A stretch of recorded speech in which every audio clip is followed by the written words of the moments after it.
Hey guys, this is Brett Young, Taylor Young, and Rod Erb, and you're tuned in to the Be Extraordinary podcast with Erb and Young. Real conversations about business, leadership, and personal development. Joey, welcome to the show, my friend. What is up? Excited to be here, dude. Dude, I am super pumped, man. Like, it's so great. I think the last time you were here, we didn't have this space next door, and it was you and Nick in here. We had a really cool mastermind, cool conversation, and ever since then, we've had some texts back and forth. I missed that one. We share, they share some fires, we share some fires, dude, and that was like right when we were opening. I feel like we were only open for a couple months when we had that mastermind. So that was a few years ago. Time flies way too fast. And for those that don't know, Joey and Nick with Aptly, have absolutely slayed the mortgage game since that day. So for all the listeners at home, just know that it was because of that conversation. So, and because I wasn't there. No, but in all seriousness, man, catch me up to speed before we get into your story, because there's some unbelievable things here about just this transformation that you've gone through personally, but professionally, you guys have been on a tear and have made. Aptly has become a household name in this market. It's been, you just can't go anywhere without hearing that.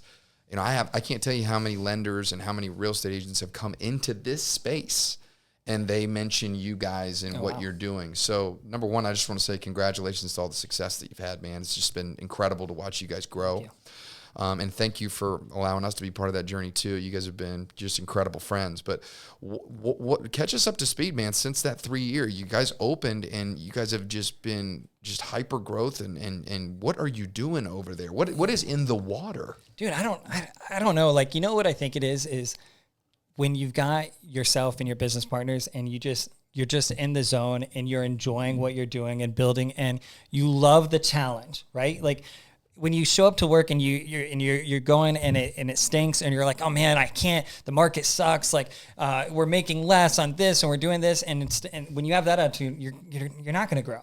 And, Nick and I kind of went into the space and we were like, we want to do different things differently. How do we get better? How do we grow? What can we do? What can we be, what can change in what we do that's going to attract more clients, that's going to attract more loan officers to want to be a part of this journey that we're building.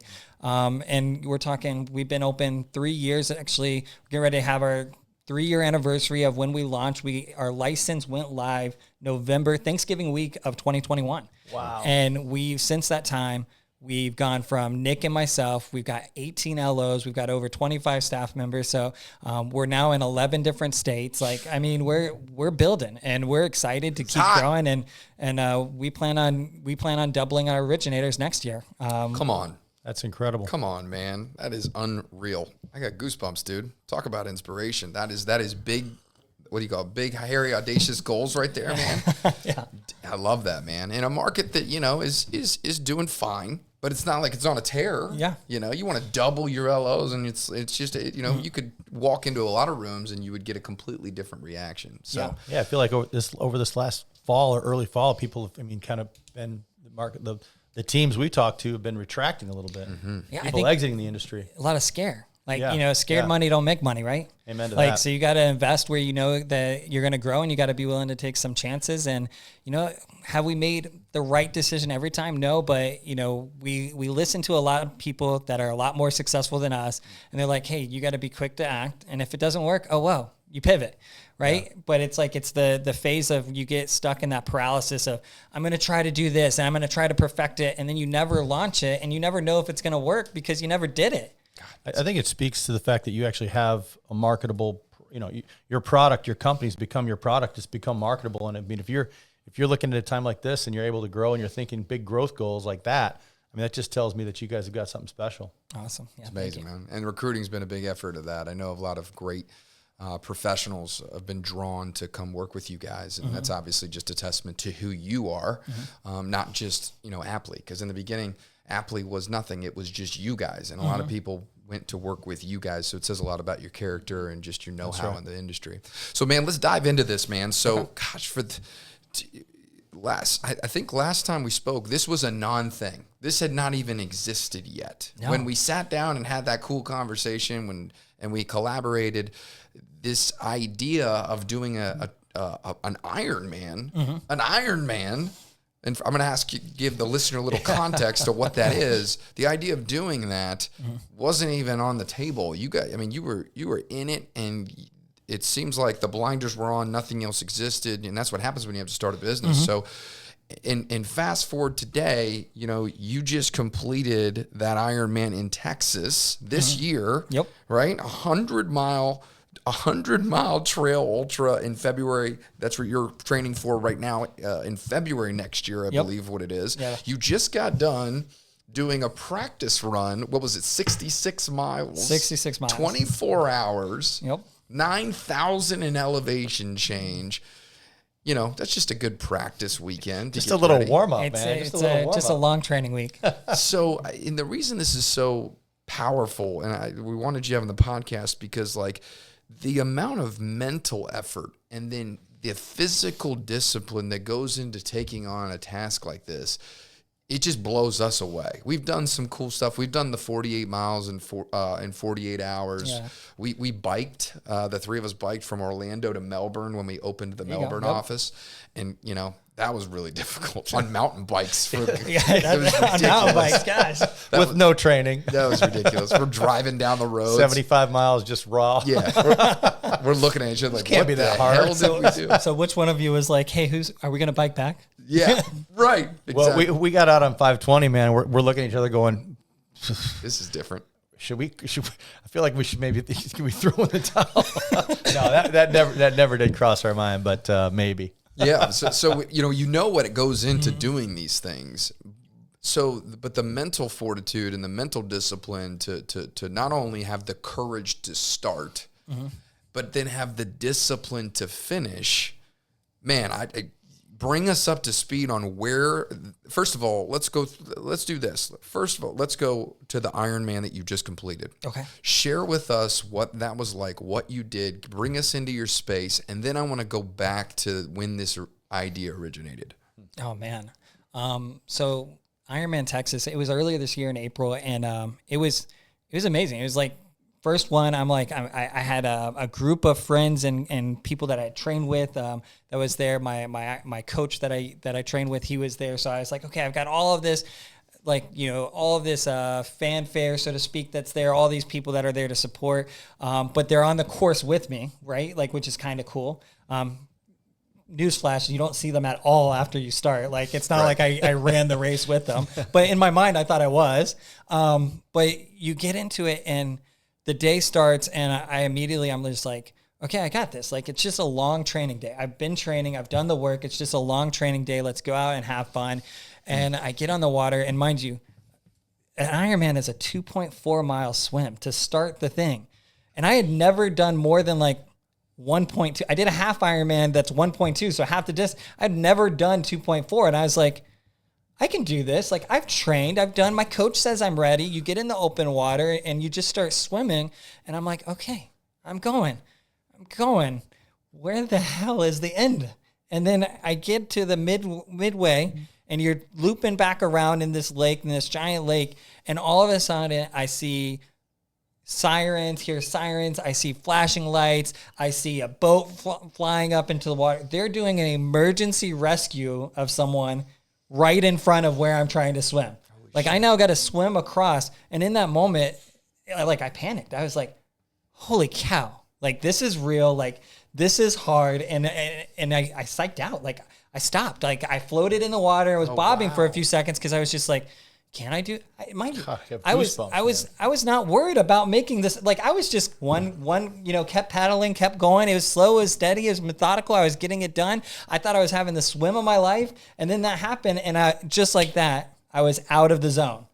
And I had to regroup, pause. I was taking a couple of deep breaths. There was a whole bunch of people around. Like, surely some of us were, you're looking, you're seeing this. You're like, what's going on? Is this person's okay? Like, you don't really know. And all I can do, and I was like, I can't help the person. I don't know. Like, they're there. Like, me being here is probably not helping make it better. So I'm going to keep swimming.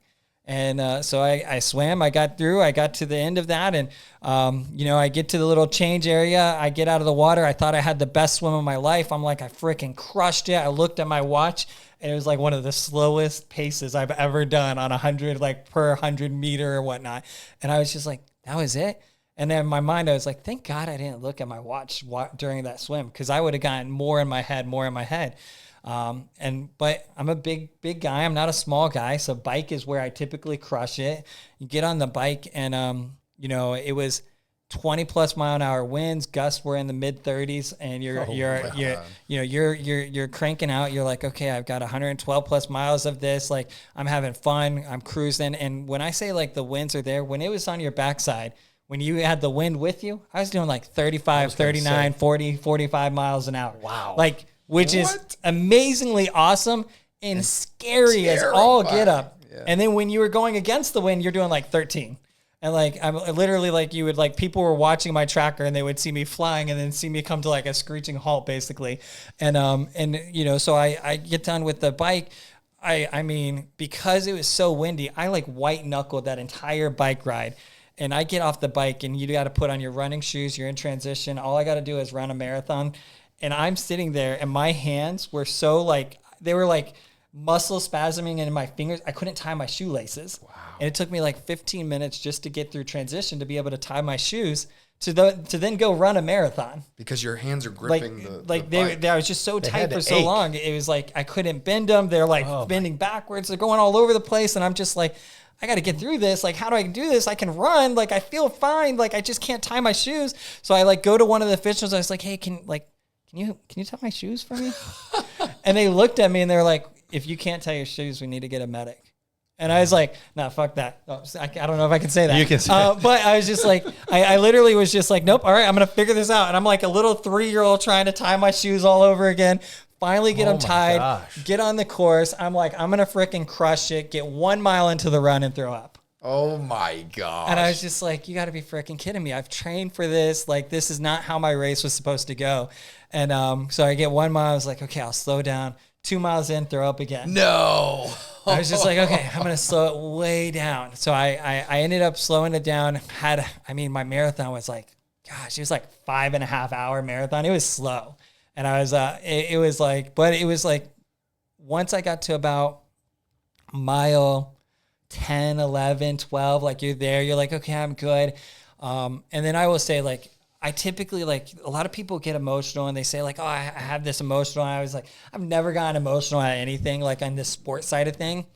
And then I get to like mile 25. I got like, or maybe it was mile 24. I got like 2 miles left in the run.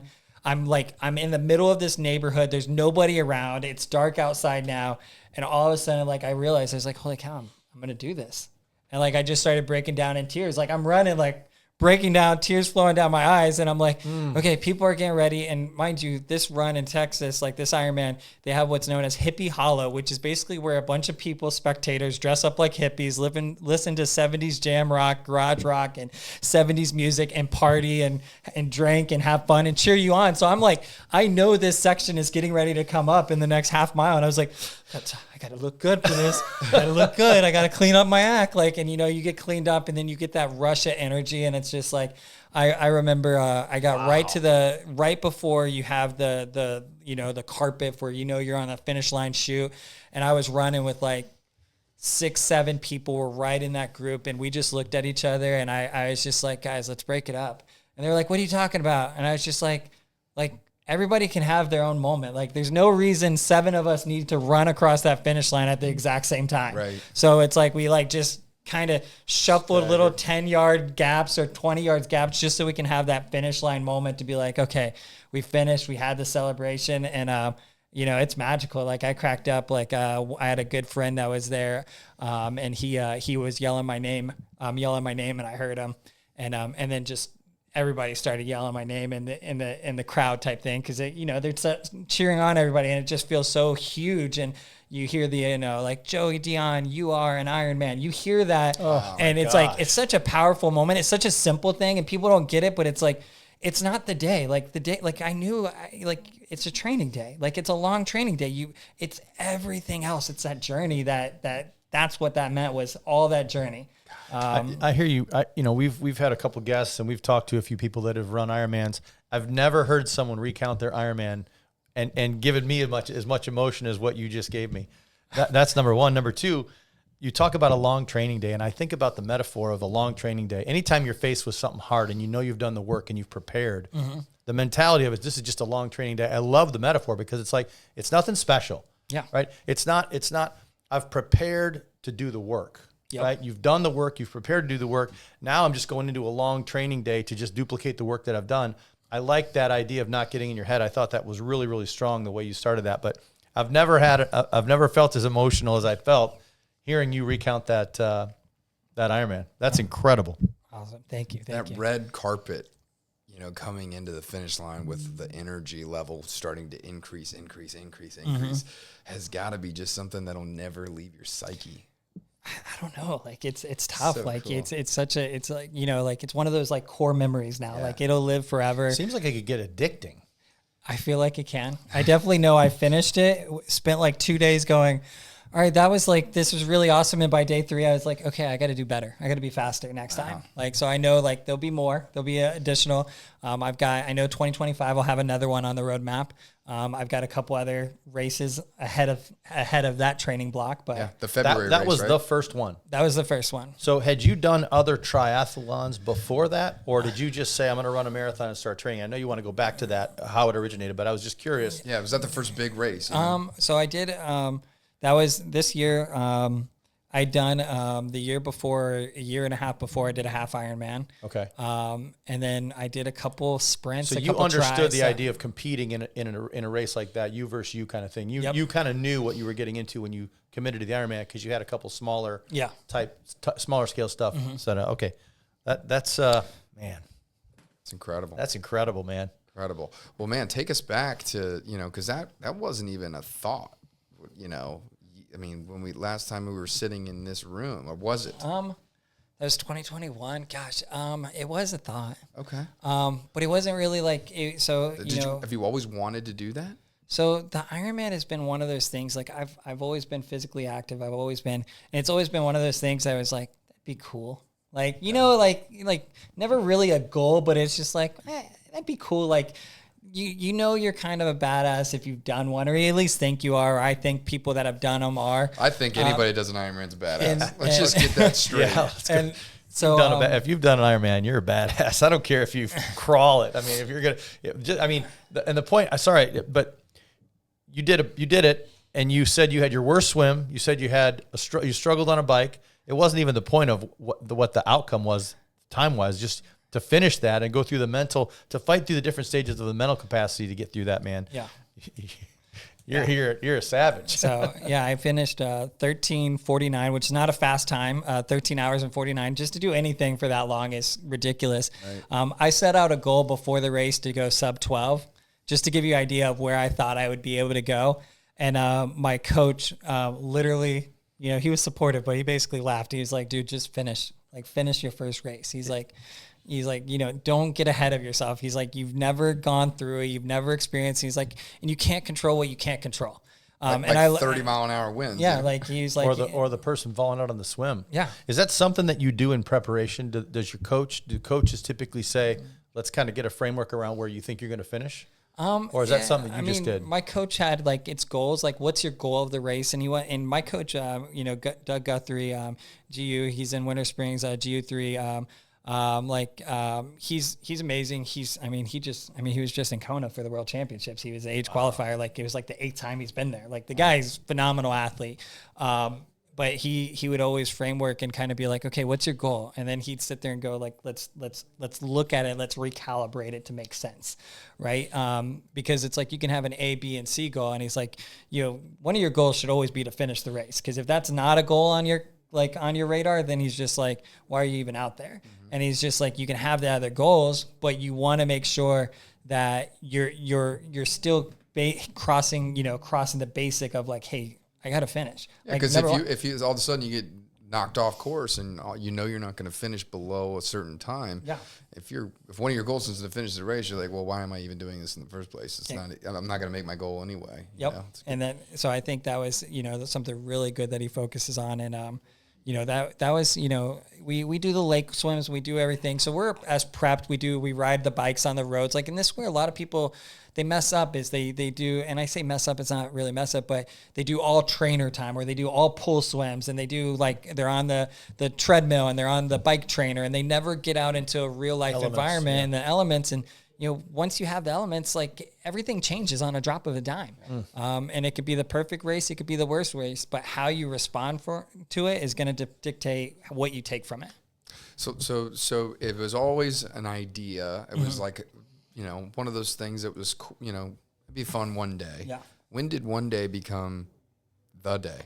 Yeah. So, excuse me. I had, so a lot of people don't really know too much about it. I don't talk a lot, but I had some pretty significant back damage, a couple injuries that kind of really impacted me.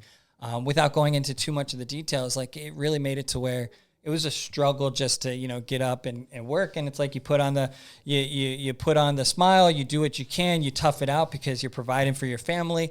And then eventually it got to the point to where, I basically I went into the doctors. It was January of 2021. So before we opened the company, and I went into the doctor for a routine checkup because I was like, hey, something feels off. I don't know what it is. I don't think I'm getting worse.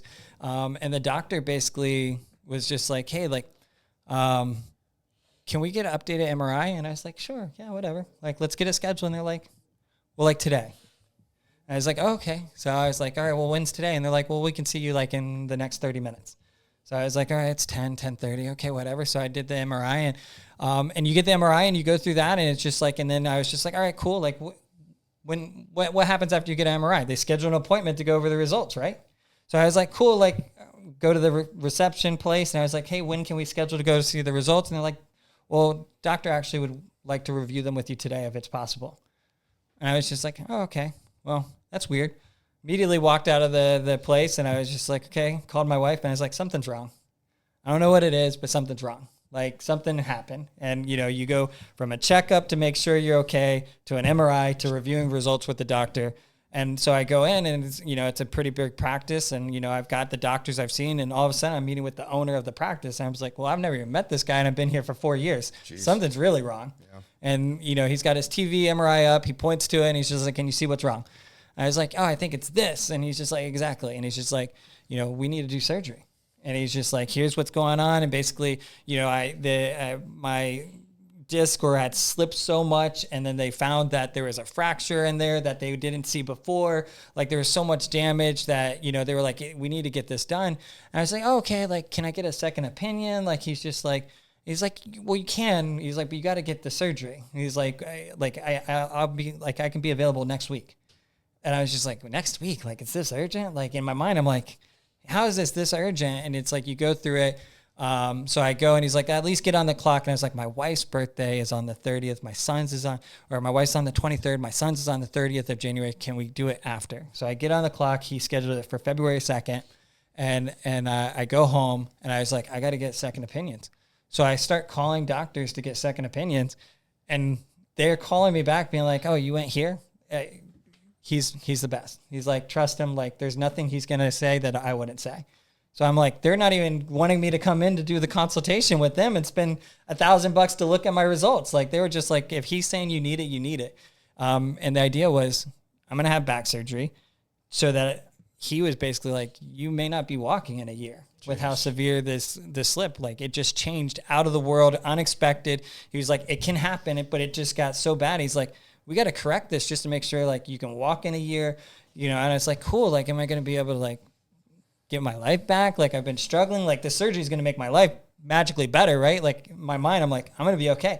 He's like, our goal is just to make sure you can function for life. Like, he's like, sports is out the questions.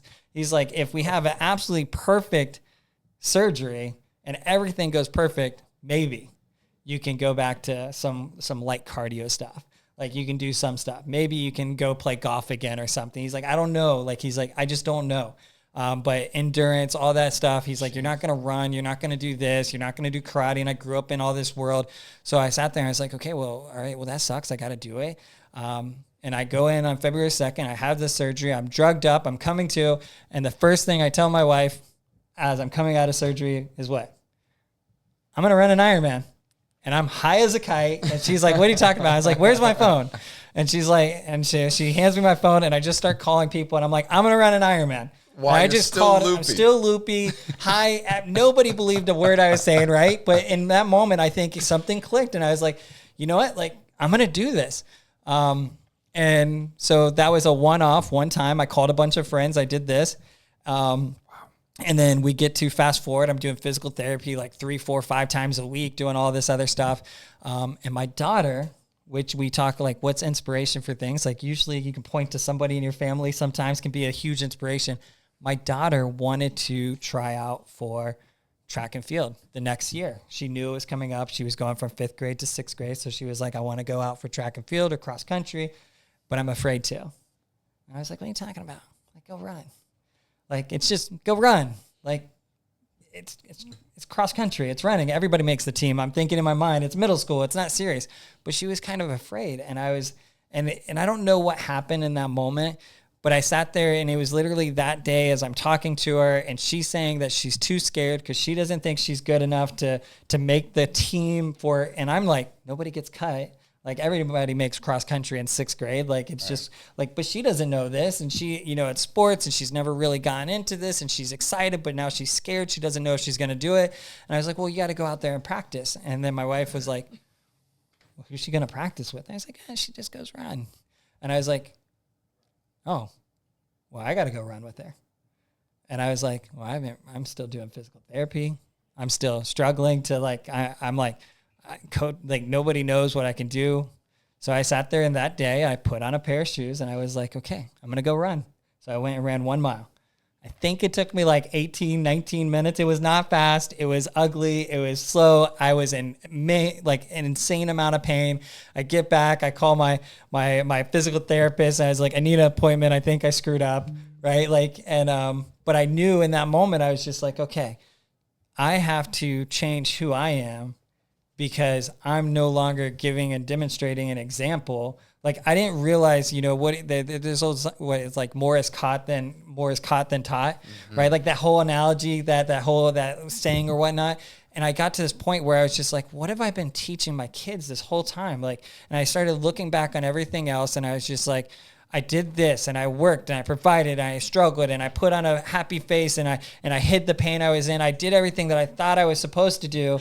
And then I get here, and my daughter going into from 5th grade going into 6th grade is like, I can't do this. And I was like, why does this limitation exist? Like, it shouldn't. And then I immediately looked inside, and it's like, you look in the mirror and you're like, holy cow, like my entire life is limitations right now. And I realized, like, I have to do something so over the top to prove that it can be possible. Damn, dude. And that's when it got serious for me. Like, it was an idea, It was this, but all of a sudden I was just like, okay, I'm going to do this. So I called a couple of my buddies. I was messaging with them. I was like, I went for a run. I'm going to do this. I'm going to do an Ironman. And they literally, this was in, I think, late April of 2021. Had you been released yet by physical therapy? No, I was still going through it. Like, it was not like, it was like, I was like messaging, and they were like, okay, like, it was one of those things where they were like, it's not doing damage, but pay attention to your body, and like, it's okay, and you can do this. So I started doing some swimming, and they were like, there's a triathlon, a sprint triathlon in June, you should sign up. And I just ran a mile. I haven't done anything for years. And I was like, I'm going to do a sprint triathlon, which is, really short distance. It's a 10-mile bike, a 5K run, and like a 400-meter swim. Like, it's not much at all. Right. But in that moment, I was like, okay, I got it. I signed up. I signed up that day, because I'm the type, if I spend the money, I'm going to do it. Like, I'm not the type that'll waste the money and be like, oh, screw it, I'll just let it go. So I signed up, and then I ran that one. And then they were like, hey, we're doing a half Ironman in December, the Florida half Ironman in Haines City. I was like, dude, it just took me an hour and 30 minutes to do something that most people finished in 40, like 45, 50 minutes. Like, what are you talking about? And I was just like, well, I said I have to do it. I have to set the example. I had to change. Like, I have to change who I am, because what I was and what I allowed myself to become was not acceptable. Because I didn't realize, because I think the reality was, my kids couldn't understand that I was starting a business, that I left a company, I was starting a company, I was going, like, that's all so foreign to, a 9, 10, 11-year-old, right? Like, they don't understand that concept, right? So there's nothing I can do in that world that was going to make them go, okay, I can do anything. I tried to as well. Right. So I had to find something that They can understand. they could understand. And I realized sports was what they could understand. And that's when the Ironman became like, okay, it's going to happen. So, I went from, some people do it faster, but I mean, I literally went from back surgery in February of 2021 to running and finishing a full Ironman in April of 2024. Jeez. So, wow, that's unbelievable. When they said that they're hoping that you can just function. Just function. I don't even know what to say to all that. I mean, the funniest thing that the doctor said, he's like, you might not be able to control your bowels. And all I could sit there and think was like, oh, great, I'm going to shit my pants all the time. Like, that's literally my first thought. Like, and it's like, we went back. I mean, the surgery was spectacular. I mean, it worked. It is the best outcome that it could possibly been. My physical therapists were fantastic. They were worth every bit. And surgery isn't always the best. Like, I'm not saying like, get it. It doesn't work as well for everybody, but I think, I took everything so serious with it of like, okay, it's 3 appointments a week or it's 5 appointments. When it first started, I was doing 3 in the morning. Like, I had three morning appointments and 3 afternoon. I was doing 6 appointments. Like, wow. And I did every single one to make sure I got through and got better, because I was like, this is my body. I got one body. Like, if I got a chance at being better, I got to put the energy into it. And then it just spiraled from there. And I took that same energy and same attitude into all of this. Like, I feel like I'm good at business. I wasn't necessarily good at fitness. I've gone into that realm, but this was the first time that I was just like, okay, let me take a lot of this functionality and dedication over here and go, okay, what if I put it over there as well? And then what I realized is kind of counterintuitive is like when people start seeing how dedicated I am on my personal, like that I'm taking care of myself personally, they go, okay, I can trust him that much more on the business and professional side, because if he's going to put that much attention into himself personally, like, then he's going to put the same level of care into others. God, man, oh man. That's a clue. That's so true, man. God, I didn't think about that, but that's so true. It's the credibility that comes with that discipline, right?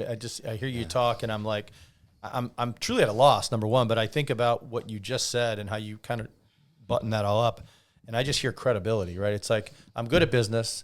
I've added the discipline and the element of training at a high level, doing hard things, and that's translated to you into people trust me more. Mm-hmm. Man, I don't even know what the follow-up question to that should be. It's amazing. That's a lesson for all of us. It's just like, number one, the inspiration of where that came from, just the littles are always looking, I love that, it's caught, not taught. And I just replay just with my own kids, and they don't understand the business thing. I want them to be able to look at what we're doing and be proud, but they just can't understand that concept. Maybe later on in life they will be. Well, it's funny you say that. I mean, Carson's 16. I don't think my 16-year-old still gets that, right? Yeah. He sees me gone. He sees me come home, and I don't think he understands the magnitude. So it's like, your littles and my 16-year-old, but I guarantee you, when he sees me sweating, sees me working out, sees me lifting weights or doing whatever, I feel like.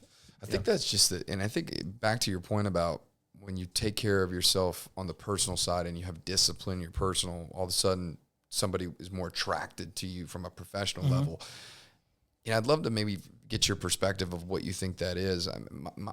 My hypothesis, I guess, of where I've landed on that is just that it's something that everybody wants to do, but yet most and a lot of people struggle to do that. So the vulnerability of, man, I'd like to do that one day. I'd like to have that discipline, and so when you see it in another person, it's like, man, there's something about that person that I would love to have that in my own life.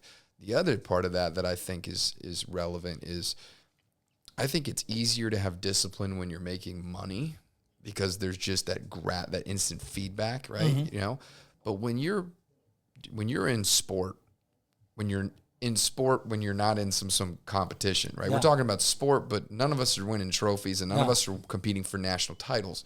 But when you choose to do sport for just the point of the process, that is way more difficult than, to me, then if I go over here and I'm successful in business, I'm going to get this instant feedback, and it's going to come in this monetary gain that I'm going to get that type of gratification. I don't know. I'd love to unpack that. Why is that? Because there is a pull that comes from just in life, from when you have that type of discipline in your personal life, that maybe you could try all the different things from a professional level, but until you cross over and do that for just yourself, you just really can't get that type of magnetic pull. Yeah, I mean, I think it really comes down to, and I think, as I think about it more and more, it's really the same thing that I was trying to show to my kids, right? Like, they didn't understand the business aspect of it, but they understood the fitness aspect of it a little bit more.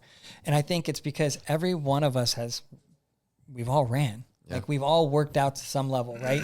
So I think anybody that, we all sit there and say, oh, well, I want to be this, or I want to do that. They understand, like, okay, well, if I want to have the endurance to run a marathon, or if I want to do this, and they go, okay, well, I can barely run a mile. I know how hard a mile is. How hard it is. Right? That is so, I don't mean to cut you off, but that you can recognize how hard it is. Mm-hmm. If you've never built a company, you don't know how hard it is. Yeah. If you've never done it from scratch, you never know how hard it is. But if you've run, then you know how hard it is. Exactly. Okay, that's cool. I like that. So I think that right there is, once you get that common parallel, they understand that, then it's that next piece of, okay, well, what they're doing everywhere else. Like, it's and I joke, like, I mean, you guys are specimens over here. Like, I'm not a big, like, if we were to line me up, like, nobody's going to be like, that's the guy, like that's the guy that ran the Ironman. If we put the three of us with no context, right? They're just going to assume not, like, so, you have to have that little bit, I had to get out that I did some of this stuff too, right? Like, people have to know, like, if I don't tell people or show people that I've done it.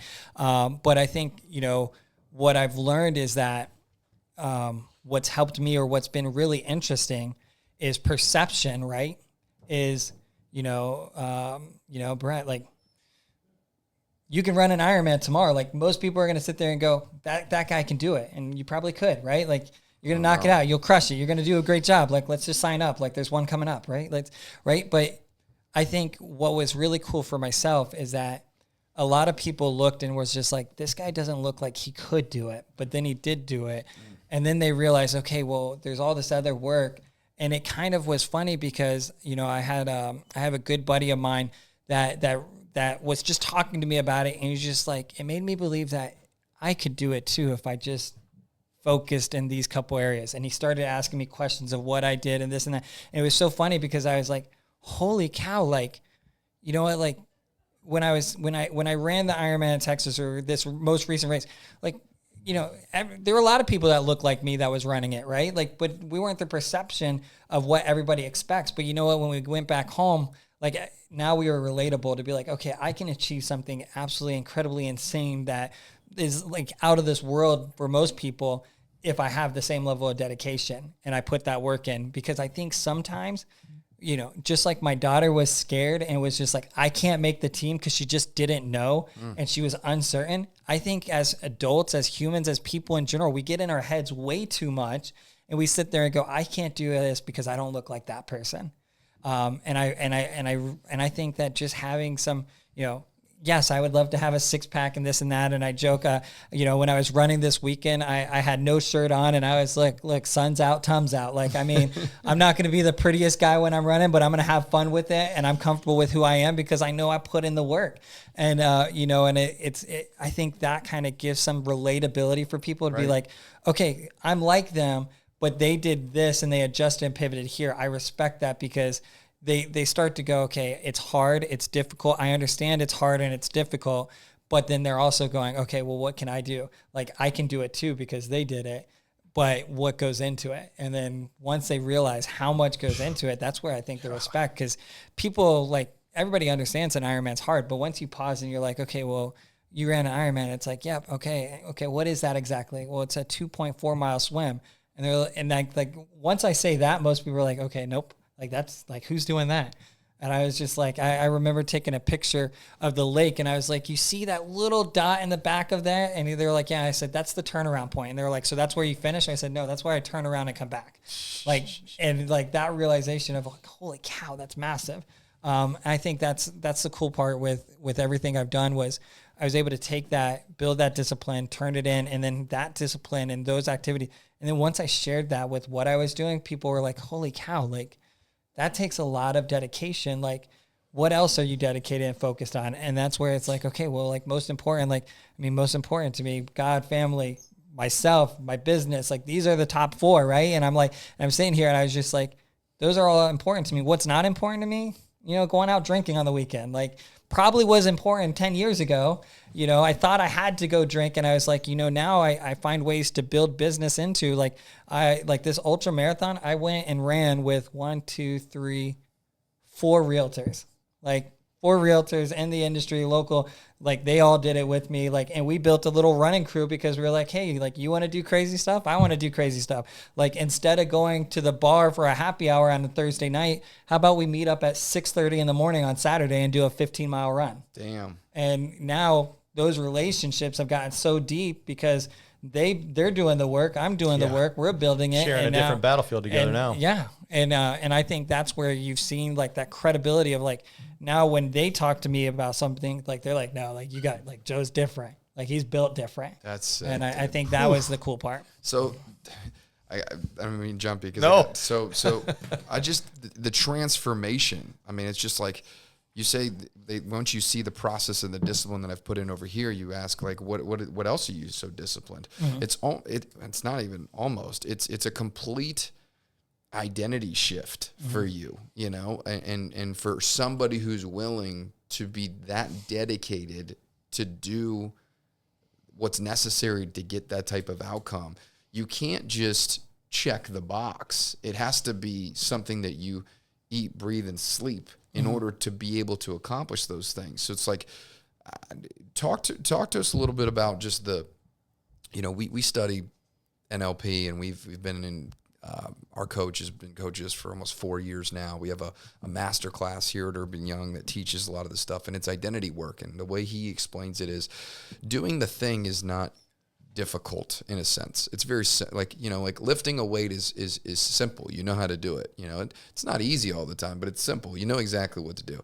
But becoming the person who does the thing is extremely difficult, right? You're in your head. You don't think you can do it. There's distractions. You get busy. The human element of, well, I'm not necessarily the person that does this, or I have to put willpower in to be able to not eat that, or I don't know. I just go to the bar on Saturdays. We just end up there. These are these identities of who I am. Mm-hmm. But having that shift of no, this is the person that I am, Sarah, therefore I just do these things. You're living almost not a completely different life, but you've shifted these habits to the point where it's not, yes, it's discipline, but it's almost as if like you've reshaped who you are to some extent. Does that resonate with you at all? Like in regards to just your rhythm of life now? Yeah. I'll say first off, like, because I'm able to do this and I'm able to, I think personal fulfillment, because for so long I was checking one box of like being successful in one area. And then I had to realize and go, okay. And unfortunately it took, what could have been, really it was a life altering injury that resulted in catastrophic, a major surgery that needed to happen. Right. Hopefully most people don't have to get to that point. But usually there's something that potentially can. And what it just shifted is, it shifted the mind of like, I've got to do this for myself so that I can do it for my family, so I can be present for my family. And if I'm doing it for myself and I'm doing it for my family and I'm doing it for the Lord, and I'm focused in all these areas, right? Like the business side will grow as well. Like, and I think for me, like the identity piece of, it's still building, right? Like it's a full shift, and, waking up, I'm not a morning person. So like, when I say I'm not a morning person, like my alarm goes off at 7. That's when I get up. Like I'm not a 5 a.m. I don't work out before work. And the reason being is like I will sweat for 6 hours into the workday and need 5 different dress shirts if I did that. Right? I'm gonna work all day, and then when I get home, I'm going to do an hour, 2 hour, a 3 hour workout on Saturdays. I'm going to do a 5 to 6 hour workout on Sundays. I'm going to do a 3, like my rest day is usually like a 2 to 3 hour light spin on the bike type thing. Right. And maybe I'll take a Monday off. Like usually instead of taking Sunday off, I'll take Monday off because like start of the week, like let me just recalibrate and not actually do anything. But like part of that shift is like, okay, I have to do it. I get home and it's no longer like, I don't feel like it. It's okay. I got to do it. And there was a moment where I'd be like, oh, it's really hot out or it's raining. I'm not going to go for that run. So I sat there and I was just like, you know what? Like I got to eliminate that excuse. So I bought a treadmill because I was like, if there's a treadmill, I don't have an excuse if it's raining outside. See, that's the little detail. Go ahead. Yeah. No, I hear, you're talking about checking the box of being successful in business, and then you add the element of fitness and the discipline into it. I think for a lot of people, we talk a lot about this, it's or. Mm-hmm. I can either be successful in business and I take everything that goes along with that. I'm running hard. I don't take the time to eat right. So I eat like shit at my desk. I just power through. And it's like, then I get home, I'm tired. I've spent everything that's in the tank. I'm tired. I'm going to hang out. I'm going to have a beer, have a glass of wine, chill, sit down, and just kind of decompress. And I think that's a common story. Totally. Then, or I run my day, I do my thing, and I get home, and it's like, fitness becomes, I work out or do something. With you, I just hear right? It's a culture of, I'm going to run my company. I'm going to power through. I'm going to do all the things that I know are important and that are required to build my company and continue to make it successful, continue to make it progress. And I'm going to incorporate fitness at a high level to where most people would say, you just can't do both. Yeah. And you've just said, no, it's almost like it's my non-negotiable is you talk about a 2-3 hour training session like it's nothing. Most people, look at 30 minutes of exercise and they're like, I don't have time for that. I'm too tired. I had a hard day, I hear you couple the two together with an and philosophy, man. And I just think it's hard to argue with you. It's one thing to hear somebody talk the talk. It's another thing to hear somebody talk that walks that walk or walks that talk. And I just it's encouraging. It's inspiring in a lot of ways. I mean, I've fought those excuses, right? I was just about to say, I struggle with that still. Yeah. I mean, I get home and it's like, fuck, man, I'm tired. My brain's just buzzing. And it's like, I miss opportunities to use that as energy to go have a badass workout. Yeah. And I'll sit down and I'm like, maybe I'll have a glass of wine, and then it's, or maybe I'll just sit down and just try to decompress. So I fight that or kind of deal. Mm-hmm. And I commend you, man, on just how you've embedded both of those into your culture, and you don't hold one any more or any less important. You've just kind of put them on the same plane, and it's just who I am and how I do it. So when I think about you talking about reshaping identity, maybe it's not necessarily a reshaping. It's just because you've not said that business is any less important as you referenced that early on. It's still just as important, but you've got fitness and your activity on that same plane. So yeah, no, I mean, you're so right, and I think I don't want to sit there and say I don't struggle. Like there's days that I'm like, dude, it sucks. Like today was rough, right? And what I do try to do is, I give myself forgiveness if I miss something, right? Like, cause you get like, hey, stuff happens, you don't feel well, you don't do this, but then I come back and I go, okay, how can I make up for that? Maybe I'm going to go, maybe my next workout, I don't have the time to do double the workout, but I'm going to put, 25% more intensity into that workout so I can get a little bit more impact on it. And then what I find is like, the headspace, like for me, I start catapulting and utilizing that workout as like, okay, I'm going to go for a run. Like one thing that's cool with Ironman is, it's not really that cool. You can't have headphones, like earbuds or anything. So what? We've that's all that's worked, a rule? like, yeah, because it's a safety thing. Like, you can't be on the bike with the earbuds. You can't be in the water, and they don't want you running with it either. Like, so you can't have earbuds. You can't listen to music. Like, it's your. I don't mean to First cut you of off. all, that's brutal. No, listen. That's why Goggins. I know. We're talking about some. That. Goggins is like fuck training to music, man. When you need to go and you need to deploy some savage shit, like you're not gonna have time to turn the radio on, is what he says. So it's just like I train in silence and in my own headspace. So sorry. No, but that's exactly, and it makes it to where, because what I found is like when I would train with music, I would notice that my runs, depending on what music I listened to, I'd have different intensities, right? So when I didn't listen to music, which is what my coach was like, no earbuds. He's like, don't do it. He's like, if you can't race with it, why train with it? Because I dig that. you can't you're giving yourself a distraction that you're not going to have on race day. Mm-hmm. And I was just like, okay, like, great. So, I've got nothing in. Well, when you've got nothing in, now you're just in your headspace. So now it's like, okay, well, if I have a really difficult day and I'm like, okay, what went wrong? Or I had an issue with an employee or a customer or something, I can sit there and take that hour run and be like, okay, how do I fix this? Let your wheels spin while you're running rather than sit on the couch like what I've done. Yeah. Right? Yeah. But so they start working together with each other, and you start looking forward to them because it's like, okay, well, that run or that bike is going to be a decompress to help me get to get back in the right headspace for the office the next day. Like, yeah, you could almost use it as creation time. Exactly. It's like, even though you don't have a tool to point to, but you can. I feel like you could get some pretty cool stuff done. I'm not a music guy. It's also that's an empowering lens to look through. Yeah. I can just tell you, I immediately go, oh shit. I mean, I love listening to music. It's my decompress because I get to listen to music. If you tell me I got 13 hours of just in my listening head to myself, like I don't want to hear myself for 13 hours. I've never been a music guy when I've trained. Interesting. That's because you're just a savage, No, I mean I'm the farthest thing from a savage, but I don't ever make it a priority. I mean, if I'm on the tractor mowing, I'll rock some music. I wrote down grace. I think that's so good, man. Yeah. Because I think a lot of times too, you do these things and people think, I love that I don't struggle with this. I do struggle with this, right? It's a constant thing. You're calibrating. I've been off the tracks for 3 weeks, 3.5 weeks. I got sick and then, I didn't feel well and all this bullshit. And, I went to the gym last night and I was in there for 30 minutes. It was the worst workout of all time. Like, I was like, man, I am like, I'm not going to say the name of the gym, but like, this is the typical gym session for what I was like, dude, what am I doing? But you know what? I was like, you know what? I showed up. I did it. Good for you. I'm getting back into it, right? And I gave myself some grace and I felt good when I left it. And it was almost funny because I'm laughing about it because I'm like, wow, that was bad. Good for me. Heck yeah, man.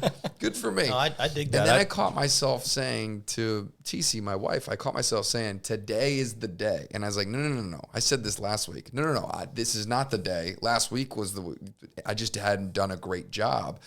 And so the point was, I want to give myself some grace, like you said, which is really, really good. Number two, I also didn't want to do the whole, well, today's the day. It's like, I'm not moving the timeline. I said this last week. That was the day. I just didn't do a great job this week. I'm in it.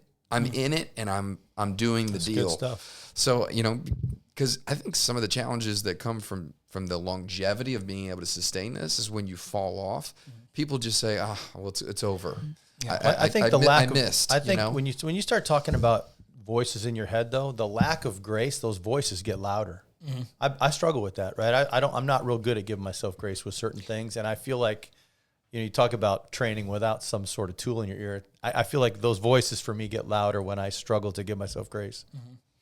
Yeah, man, it's so true though. Like the voices do get louder, and it's like you've got to train your mind, and that's the hard part. Like that's the one thing that I think that I've gotten out of this entire segment the most was this whole change up, the training for the Ironman. Like, I did a half Ironman. Before I did the half Ironman, I was like, I need a coach. I've never been there. I've never done it. And I was like, and I sat there and I joke because it's like so often we do something amazing and we go, well, I want to do this big, hairy, audacious goal. I've got this huge goal and I got to do it myself. And then we pause and we never pause and go, wait, like, why not just reach out to somebody that's done it before and has done it really well before, right? And we hire coaches and we do this, and I laugh, like, tie it back into business. Like, we start a company, we build a company, and then we don't hire a business coach, right? Like somebody that's built companies and done it too, or you don't talk to, a company that's 5 times bigger. And there's so often like the executives and leaderships of these companies are willing to pour out and share information or tips and tricks, but you're too stubborn to get that information. And I learned with my Ironman training as I was trying to figure out a half Ironman on my own. And I finally called someone, and I called this guy, Doug Guthrie, which is my coach. I mentioned him before, like phenomenal guy, like, world renowned, like competitor. Like he's been to Kona 8 times for Ironman World Championships, which means you got to qualify. So he's run a bajillion of these things. And the guy immediately looks at my plan and he hears my story and hears all this. And he was just like, you can do it. And he's just like, but it's not going to be easy. And he's like, and it's going to take work. And it's not going to be the way you've been doing it. And I was like, okay, well, like, I'm going to do it. And he's just like, okay, like, well, here's what it costs. And I said, I don't care about the money. And he's just like, okay. And he's just like, but you got to listen to me. And he's just like, because I've been there, I've done it at a high level. I've gone farther than you've ever been in this realm. If you don't listen to me, you might stumble upon success.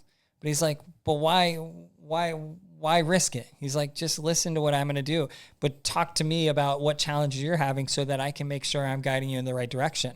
And it's so funny because it's like the personal training side of things. Like we segregate and we separate so many things, and then you pause and you listen and you go, I've used a similar line when talking to my employees and my team members, so many about sales, because I'm like, hey, like you could do it on your own, but why not listen to somebody that's done it at a high level? Say you go fast on your own, you go far together. Is that what's the saying? Yeah, that's it. Is that it? Right? That's it. I'm nodding my head. I'm writing stuff down. I'm writing personal notes, by the way, that I'm not going to share on this podcast. This is how much I'm getting out of this, because I'm having this massive epiphany when you say that. I've heard that 100 times, right? But because talking about this in context from what you're talking about, this big goal that just seems so far off. Man, I'm guilty of this too, man. We're doing stuff right now, even with the business.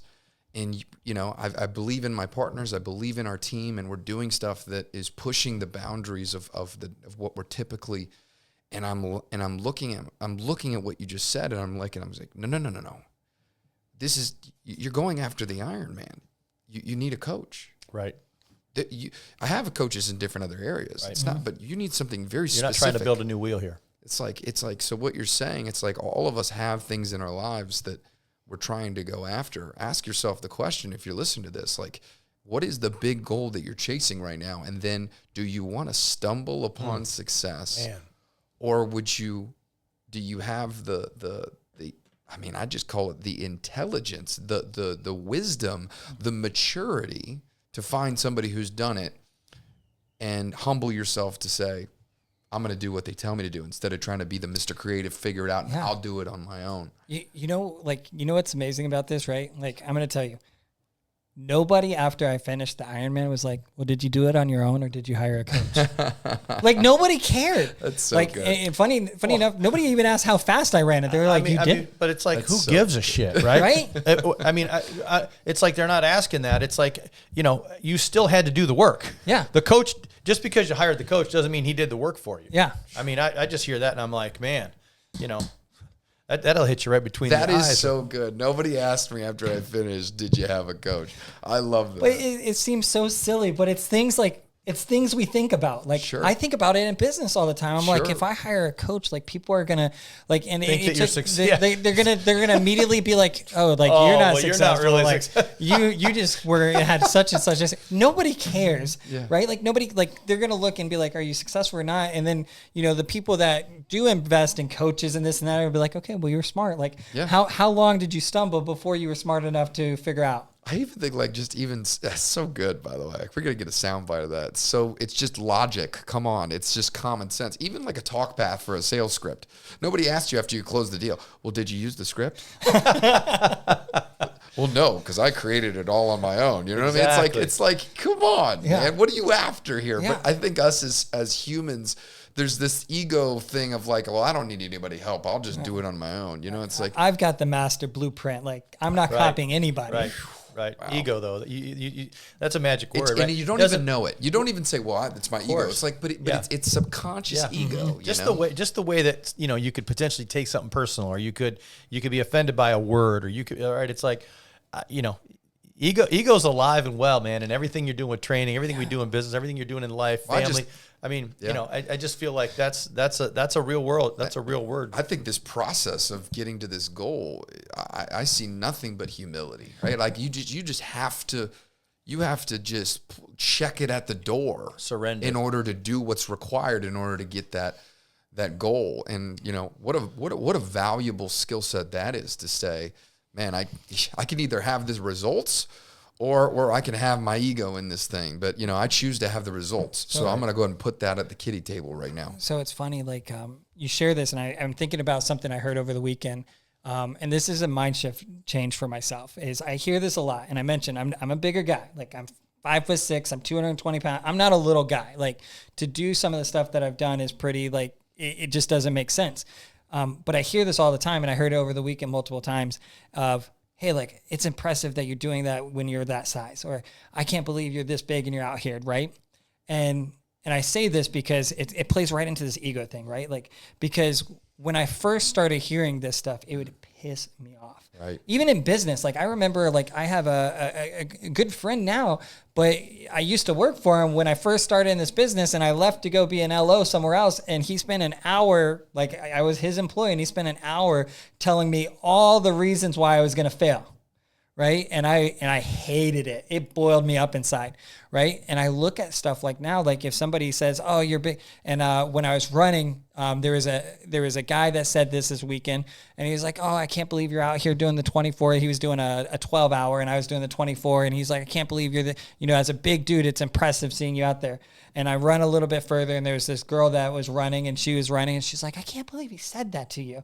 And I looked at her, and I just paused for a second, and it just crossed my mind. And I said, well, you know what? He said what I needed to hear. And I laughed, and she was just like, what does that mean? I was like, because it's just going to motivate me to keep going. Like, I'm not upset that he said it. Like, not to mention he's doing the 12, you're doing the 24. It's one of those things where it's like, my buddies and all, like, it's like, way to like compliment, but like, that's amazing. You're doing the 24 for a big guy. It's impressive. They're like, you're going to compliment you and then insult you all in the same thing. But I was like, in my mind, I was like, you know what? Like, maybe that was just that little extra motivation for me that I needed. So that little bit of mind shift change of like, I'm not going to be pissed off at that guy. I'm going to be like, you know what? Let's freaking go. Like, I am going to, it is impressive that I'm doing this. Like, I'm going to crush it. Like, and I take the maybe that little like unintentional insult out of it and sit there and go, you know what? I am kind of a badass right now. Let's go. And I think just that little bit of the mind shift change of like going, okay, well, I could take this, I can let it get in my head, because I can tell you where I would have been. Like a year ago or 2 years ago, I would have sat there and heard that. And then at my, hour 13, I might have been like, you know what? It is kind of tough. Like, maybe I shouldn't be out here doing this. I'm a big guy. Hour 14, 15, 16. At some point, I might have sat there and said, you know what? Like, I did good enough work today. And in fact, like you get into this race, and I will share, like, I laid down for like a 15-minute break on one of these loops. I was like 21 hours into the race, right? And I was like, I'm going to take a quick break. I'm going to put my feet up. I'm going to rest for a second. I fell asleep. Like, straight up fell asleep. I was out for an hour and a half. So I fell asleep for an hour and a half in the middle of this race. Wow. And the guys come back, and one of my buddies, Harold, he comes up, and he finishes his lap, and he's just like, Joe, what are you doing? And I was like, what? And he's just like, I cracked up, because he was like, and I go, what place am I in? And he was like, and I knew before, the whole reason I gave myself the grace to take the 15-minute break was, I was like, I just had gotten into the top 10 overall. And I was like, okay, I could take a little bit of a break. And then I fell asleep. And he was just like, you just got passed by somebody. And I was like, oh, hell no, I'm getting back out there. Like, I could have wrapped it up. I could have been done.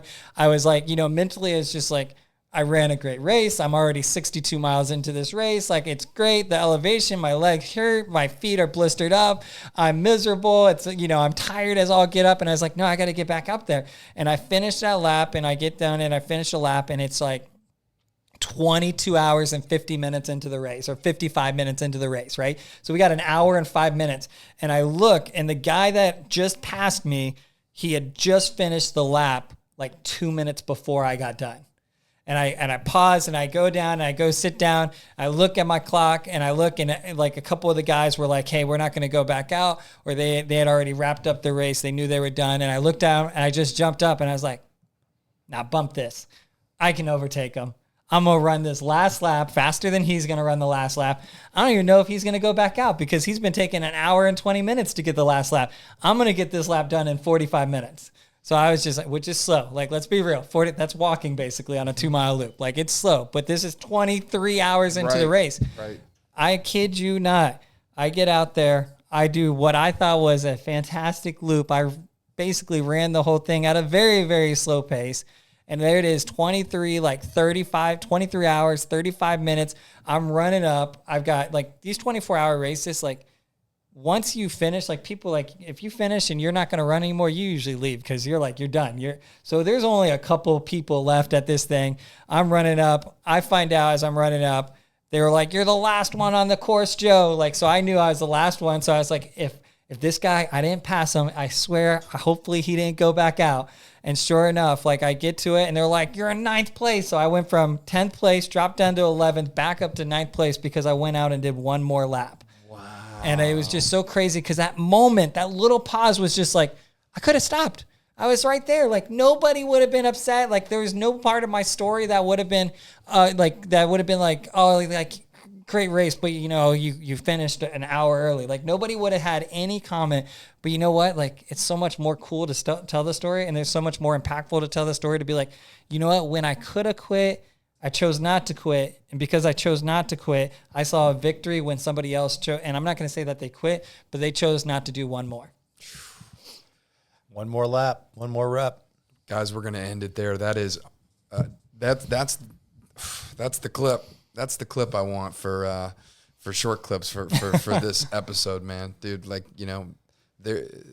all I hear is it was more important that I didn't quit relative to the time in which that I ran the race. Mm-hmm. And man, that's so relatable just to life and just in general, man. And so, when your kids listen to this episode, when all is said and done, and when you look back on legacy stuff, man, I know for my kids, I hope that they get that from me. And that's a gift that you're giving to your littles, man. That's a gift you're giving to people in the audience that are listening to this, man. So, Joe, your story is super inspiring, man. I've been watching, obviously, from social media. We've been talking about it in here. Everything that you talked about today in regards to just, it's relatable. It's giving people permission. It's absolutely accurate, man. And I just applaud you for your journey. I know you're just getting started, and I'm excited for the next run, man. So you have to keep us updated on your progress. We will, for sure. It's awesome. Well, guys, thanks for tuning in today. Another episode. If you have not shared this episode, man, share this episode. And if you do not connect, have you even connected with Joey yet, please do so. We'll leave all the details in the comments below. So have a great day. Remember, be extraordinary.